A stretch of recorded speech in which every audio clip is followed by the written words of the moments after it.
Milline on teie ja eesti keele suhe praegu?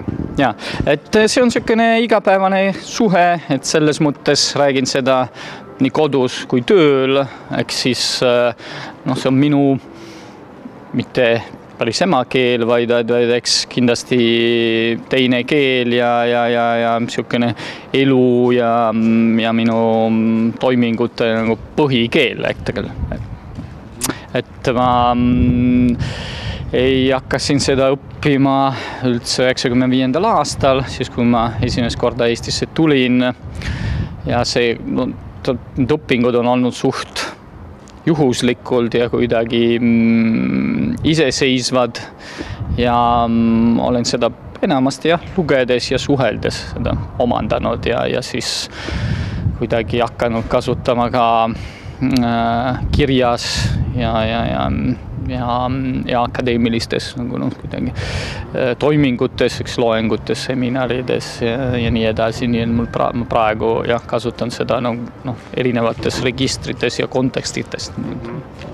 Aga kõrvalt vaadatuna inimesena, kes on Eestisse tulnud elama, milline teile tundub olema eestlase ja eesti keele suhe? Kas see on armastav või ükskõikne või kuidas te seda kirjeldaksite? No eestlaste suhe oma keelde on väga kirglik ja vahel ma ütlen, et isegi liiga kirglik, et võiks võtta natukene vabamalt, et selge see, et eestlaste jaoks on eesti keel ikka selline oluline identiteeti tuum ja et nad väga raskel kujutavad ette seda eestlust ilma eesti keeleta.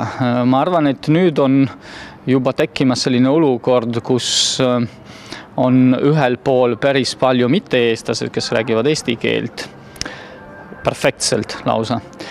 Ja teisel pool siis on nii-öelda eestlased, näiteks mõtleme väliseestlased, kes ei räägi enam eesti keelt.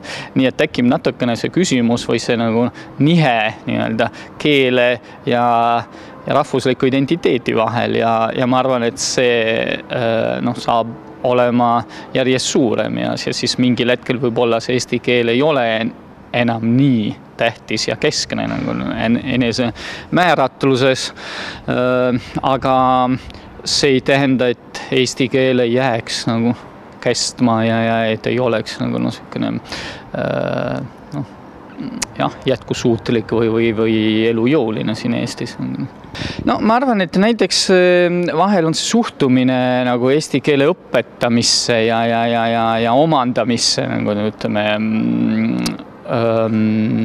välismaalaste poolt, et võib-olla on natukene liigne selline grammatikakeskne lähenemine, selline natukene liiga formaalne ja vähe suhtluse väärtustav, et ütleme, et hästi oluline minu meelest keeleõppes peaks alati olema ikka suhtlus, julgus suhelda võõrkeeles ja ka vigadega ja ei tohiks olla selline hirm, et ma teen nüüd vigu aga kui keel on nii selline püha lehm, siis tekib see hirm ja kuidagi just mure, et ei julged püha lehma katsuda kuidagi?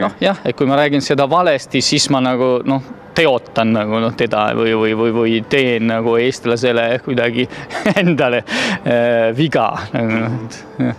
Kas teie jaoks on vahet siis, et kas öelda peale või pärast või kuidas nii öelda lühendada?